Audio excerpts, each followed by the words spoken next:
Hello बच्चों, sky learning में आपका फिर से स्वागत है। तो बच्चों, आज हम करेंगे ग्रेविटेशन का नेक्स्ट लेक्चर, जो कि है लेक्चर नंबर 10, और इसमें हम करेंगे क्वेश्चन नंबर 16 एंड 17।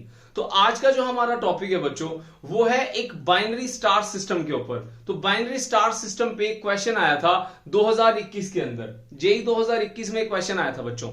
तो इसमें क्या होता है, पहले हम क्वेश्चन को पढ़ लेते हैं। ठीक है, देखो, consider a binary star system of star A and star B with masses MA and MB. ठीक है, and these are revolving in a circular orbit of radii RA and RB respectively. तो पहले हम इसको बना लेते हैं। ये हमारे पास क्या है, एक ऑर्बिट है, ये एक और ऑर्बिट बना लिया। तो यहां से पहला ऑर्बिट जो है उसका रेडियाई है हमारे पास RA, और उसमें जो मास है MA। दूसरा रेडियाई जो है हमारा वो है RB, और इसमें जो स्टार रिवॉल्व कर रहा है उसका मास है MB। तो आपसे पूछता क्या है कि TA और TB अगर इनके चक्कर काटने का टाइम पीरियड हो, TA किसका है, TA है हमारा स्टार A का टाइम पीरियड, और TB है हमारा यहां पे स्टार B का टाइम पीरियड। ठीक है, ये गिवन डेटा है सब, और RA हमारे पास रेडियस है, और RB जो है वो भी रेडियस है। तो पहले वाला स्टार A के लिए, दूसरे वाला स्टार B के लिए MA एंड MB मास। ठीक है, ये हमारे को बच्चों गिवन डेटा है। तो ये कोई भी एक पॉइंट है, ठीक है, इस पॉइंट के अराउंड ये स्टार्स चक्कर काटते हैं। अब बच्चों, बाइनरी स्टार सिस्टम होता क्या है? बाइनरी स्टार सिस्टम वो होता है जिसमें हमारे दो स्टार जो होते हैं वो एक दूसरे को ऑर्बिटली चक्कर काटते हैं। मतलब आप ऐसे कह सकते हो, ये दो स्टार्स हैं, ये एक ऑर्बिट में चक्कर काट रहा है, ये एक ऑर्बिट में चक्कर काट रहा है। इनका जो ऑर्बिट का जो पॉइंट होता है, सेंटर ऑफ मास, या आप ऐसे कह सकते हो जो एक पॉइंट होता है जिसके सराउंड ये चक्कर काटते हैं, वो कॉमन होता है। ठीक है, तो बाइनरी स्टार सिस्टम क्या होता है? एक ऐसा सिस्टम जिसमें दो स्टार जो होते हैं वो एक कॉमन पॉइंट के चारों तरफ चक्कर काटते हैं। और ये चक्कर क्यों काटते हैं? Just because of gravitational force. Clear है बच्चों? Just because of gravitational force. और इनमें एक खास बात क्या होती है, they have common centre of मास। इनका सेंटर ऑफ मास क्या होता है? कॉमन होता है। They have common centre of mass, they have common centre of मास। तो ये चीज बच्चों आपको ध्यान रखनी है। इसके बेस के मतलब इसको हम यूज करेंगे, क्वेश्चन को सॉल्व करने के लिए हम इसको यूज करेंगे। अब बच्चों, इसको देख के ऐसा लगता है जैसे इसका पहला ऑप्शन देखो आप, पहले ऑप्शन के अंदर क्या है, यहां पे TA is directly proportional to RA and power 3/2। तो यहां से बच्चों हमें ये लगता है कि कैपलर लॉज जो होता है उससे हम इस क्वेश्चन को सॉल्व कर सकते हैं। सबसे पहले यही लगाते हैं हम इसके ऊपर, क्योंकि टाइम पीरियड और उसमें रेडियस की बात आ जाए तो कैपलर लॉ ही दिमाग में आता है। बट ये क्वेश्चन इससे सॉल्व नहीं होता बच्चों। इस क्वेश्चन के लिए हमें थोड़ा आउट ऑफ द बॉक्स सोचना पड़ेगा। इसके अंदर एक अलग से कॉन्सेप्ट लगता है, उस कॉन्सेप्ट को हम यहां पढ़ेंगे बच्चों। तो एंड तक देखना इस क्वेश्चन को करने के लिए, मजेदार क्वेश्चन है। तो बच्चों स्टार्ट करते हैं। सबसे पहले इसके अंदर कौन कौन से फोर्स एक्ट कर रहे हैं। पहली बात जो है, जो हमारे पास MA और MB है, MA और MB है, इनके बीच में जो रेडियस है RA और RB है। अब इनके बीच में ग्रेविटेशनल फोर्स जो है वो कितना लग रहा है, ग्रेविटेशनल फोर्स। तो मैं इसको ना यहां बना लेता हूं, यहां से यहां पे, थोड़ा समझने में इजी रहेगा। अभी पता लगेगा तो मैंने ऐसा क्यों किया।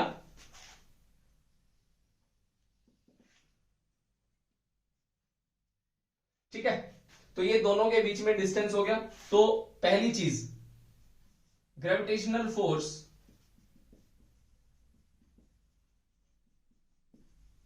Between mass A and mass B, या स्टार A एंड B, क्या होगा?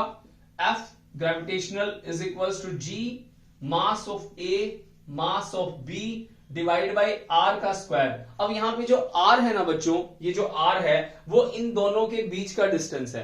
अब देखो यहां तक का रेडियस क्या है, RA, यहां क्या हो जाएगा, ये आरबी। तो टोटल डिस्टेंस कितना हो गया यहाँ पे, R is equals to R A plus RB. ध्यान रखना इस चीज को, आर की वैल्यू कितनी है हमारे पास, आर ए प्लस में आरबी। क्लियर है, समझ में आ गया, क्लियर हो गया बच्चों यहां तक।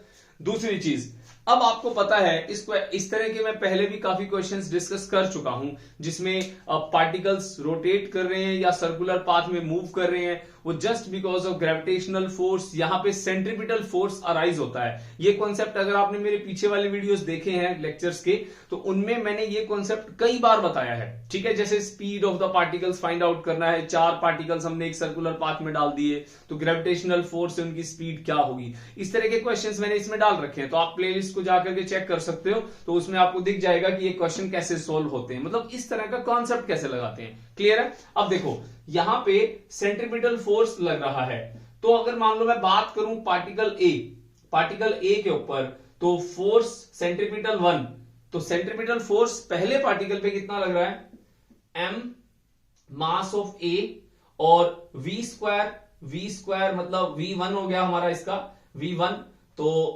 इसको आप va लिख सकते हो, va क्योंकि हमारा a चल रहा है सब यहां पे, तो मैं a से ही लिख लेता हूं, और बाय में ra, ठीक है, ये ra हो गया हमारा। तो mv स्क्वायर बाय में r, सेंट्रीपिटल फोर्स लगता है, किस पे लग रहा है, ये फोर्स लग रहा है पहले स्टार पे, तो दूसरे स्टार पे भी लग रहा होगा, तो ये क्या है, force on A. Similarly force on B, कौन सा फोर्स, सेंट्रीपिटल, ठीक है, ये भी सेंट्रीपिटल फोर्स, तो फोर्स ऑन बी कितना हो गया बच्चों, एम बी वी बी का square divide by R B. Clear है, समझ में आ गया बच्चों। तो ग्रेविटेशनल फोर्स जो है हमारा, सी ए पे कंपेयर करेंगे इससे, फिर सी बी को कंपेयर करेंगे इससे, क्योंकि कॉन्सेप्ट क्या होता है कि जो ग्रेविटेशनल फोर्स होता है वो क्या करता है, वो सेंट्रीपिटल फोर्स हमें देता है, प्रोवाइड कराता है, ताकि ये सर्कुलर पाथ को मेंटेन कर सके। क्लियर होगी बात, समझ में आ गई यहां तक, ओके। अब इस इक्वेशन को यूज करेंगे, इसको बच्चों इक्वेशन नंबर 1 नाम दे दो, इसको 2 नाम दे दो, इसको 3 नाम दे दो। क्लियर है, तो ये क्या है हमारे पास, ये कॉन्सेप्ट है। तो आप क्या करोगे, पहले एक बार एक इक्वेशन को 2 से कंपेयर करोगे, फिर एक इक्वेशन को 3 से कंपेयर करोगे। क्लियर हो गया, तो मेरे को ये जगह खाली करनी है, मुझे इसको मिटाना पड़ेगा, फटाफट इसका स्क्रीनशॉट ले लो या इसको नोट कर लो।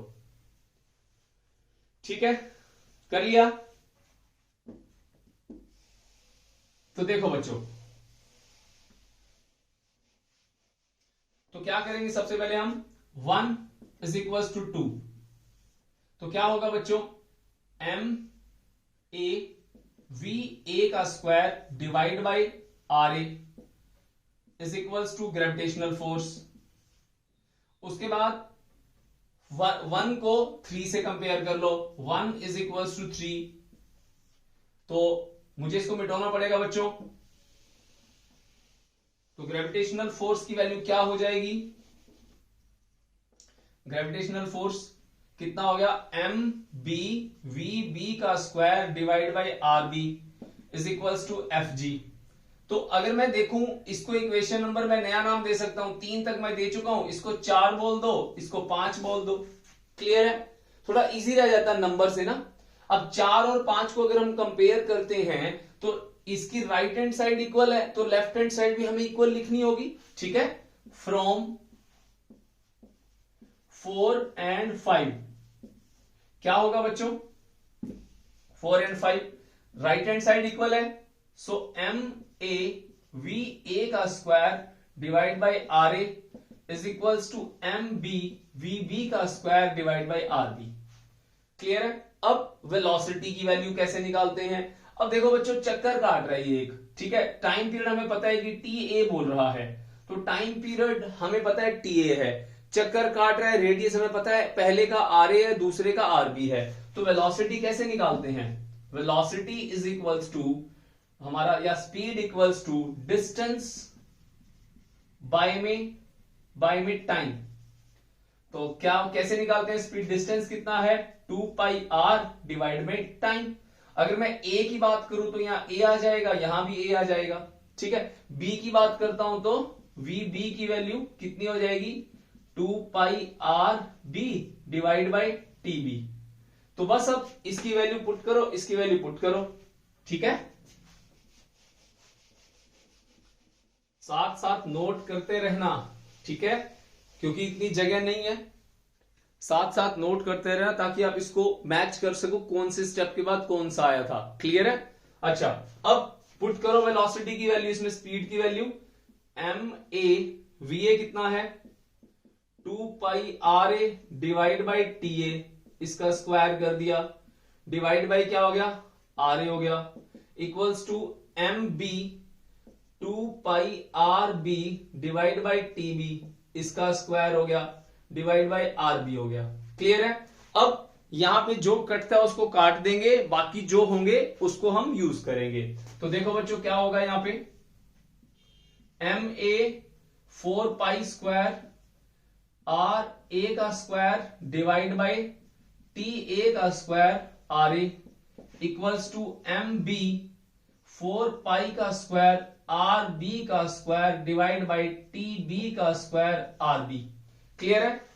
तो आर ए से एक आर ए कैंसिल हो गया, 4 पाई स्क्वायर से 4 पाई स्क्वायर कैंसिल हो गया, और आर बी से आर बी कैंसिल हो गया। अब जो बच गया उसको लिख लो, क्या बच गया M A R A divide by T A का square equal to M B R B divide by T B का स्क्वायर।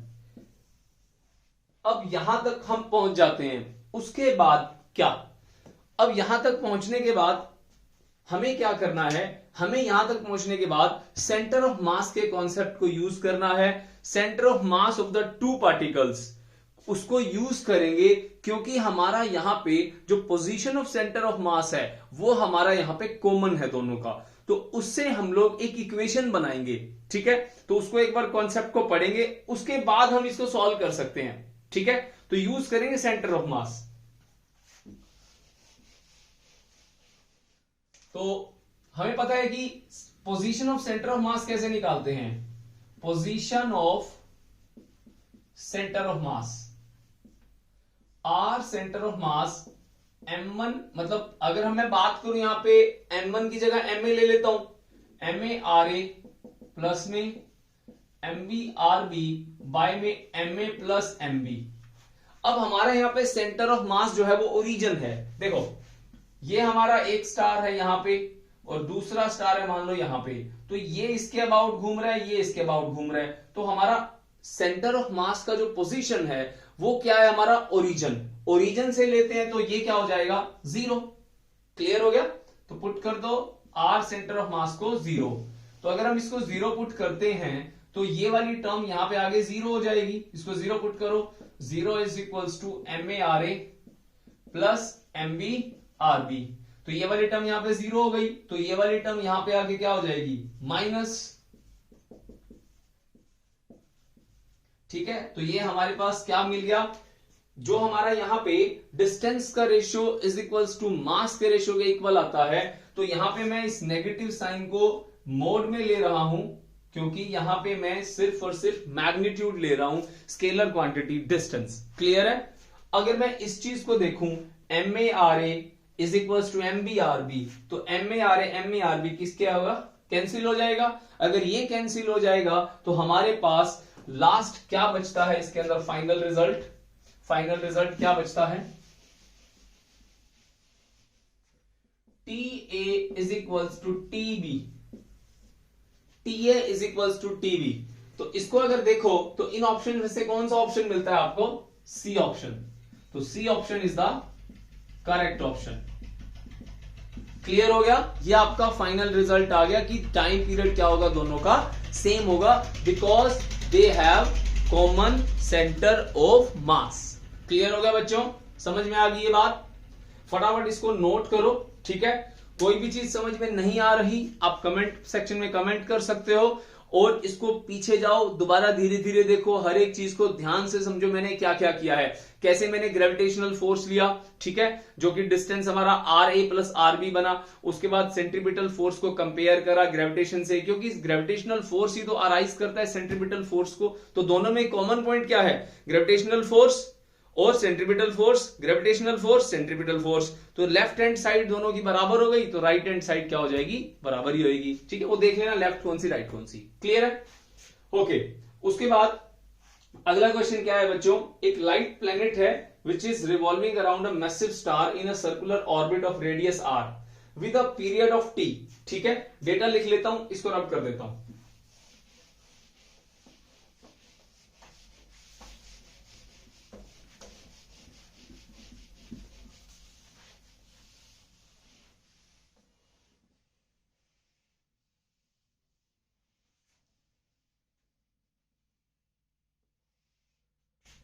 ओके, आंसर नंबर 17 क्या है बच्चों, जेई 2024 का क्वेश्चन है बच्चों ये। ठीक है, तो क्या कहते हैं, एक लाइट प्लेनेट है which is revolving around a massive star in a circular orbit of radius are.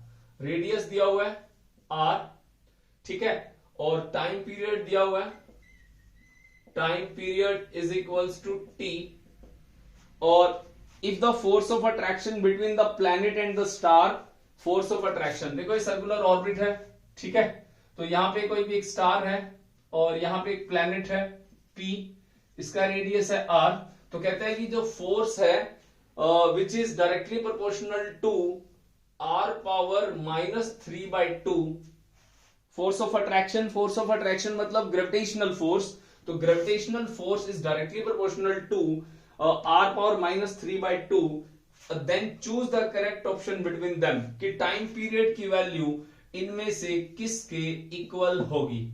तो हमें पता लगाना है टाइम पीरियड की वैल्यू किसके प्रोपोर्शनल होती है। क्लियर है, समझ में आ गया? अब वैसे ग्रेविटेशनल फोर्स अगर हम बात करें तो किसके बराबर होता है, जरा सोच के देखो। तो ग्रेविटेशनल फोर्स जो होता है वो Gm1m2 divide by are square होता है, स्क्वायर होता है ना, तो यहां क्या कहता है, ये -3/2 है। क्लियर है? तो यहां पे थोड़ा सा चेंज है क्वेश्चन में, तो बच्चे कई बार क्या करते हैं, सीधा केपलर लॉ की तरह उसको यूज करेंगे कि T square is directly proportional to R power 3, तो वहां से टाइम पीरियड निकालते हैं, तो कोशिश करते हैं। तो इस ऑप्शन के ऊपर बच्चे ध्यान ज्यादा देते हैं, क्योंकि केपलर्स लॉ की हेल्प से अगर देखा जाए तो टाइम पीरियड का square is directly proportional to R power cube होता है। तो बच्चों ये भी उससे सॉल्व नहीं होगा। क्लियर है, समझ में आ गया? तो इसको सॉल्व करने के लिए भी आपको वही ग्रेविटेशनल फोर्स जो होता है सेंट्रीपिटल फोर्स देता है, ये बार बार मैं बता चुका हूं, कई वीडियोस में मैं बता चुका हूं, तो इंपॉर्टेंट कॉन्सेप्ट है बच्चों। क्लियर हो गया? ओके, तो शुरू करते हैं बच्चों। गिवन डेटा, अब हमें पता है ग्रेविटेशनल फोर्स क्या प्रोवाइड कराता है, नेसेसरी सेंट्रीपिटल फोर्स। ठीक है, तो हम लिख लेते हैं mv² बटे r, mv² divide by r is equals to, या हम प्रोपोर्शनल में कर लेते हैं, प्रोपोर्शनल में किसके इक्वल होगा हमारे पास, ये फोर्स का ग्रेविटेशन, तो ग्रेविटेशनल फोर्स किसके इक्वल है हमारे पास, प्रोपोर्शनल में ही है, तो प्रोपोर्शनल में कर लेते हैं, directly proportional to r power -3/2। Clear है? अब स्पीड जो होती है, स्पीड की वैल्यू क्या होती है, स्पीड की वैल्यू होती है अभी 2πr डिवाइड बाई टी। ठीक है, तो v is equals to 2πr divide by T. क्यों? क्योंकि मुझे यहां पे टाइम पीरियड लाना है, टाइम पीरियड लाऊंगा तभी तो मैं क्वेश्चन में बता पाऊंगा, तो t लाने के लिए क्या करूंगा, v को ब्रेक करूंगा। ठीक है, तो क्या बन गया बच्चों ये m, और उसके बाद क्या रहेगा यहाँ पे 2πr divide by T, divide by क्या हो गया r, इसका square directly proportional to r power -3/2। ये हमें गिवन है, ये गिवन है हमें। अब यहां पे देख लो m 4π² r power 2 divide by t का स्क्वायर, और r से एक r कैंसिल हो गया, directly proportional to r power -3/2। हमें टाइम पीरियड के सामने r चाहिए, क्रॉस मल्टीप्लाई कर दो, t को ऊपर ले जाओ, r को नीचे ले आओ, तो m 4π², तो r, और ये चीज नीचे आएगी, क्या हो जाएगा, r power -3/2 directly proportional to T square. तो ये वाली टर्म्स भी तो प्रोपोर्शनल में चली जाएंगी ना, क्योंकि कांस्टेंट है। समझ में आ गया? तो इसको भी प्रोपोर्शनल में डाल सकते हैं, तो हम इसको ऐसे भी लिख सकते हैं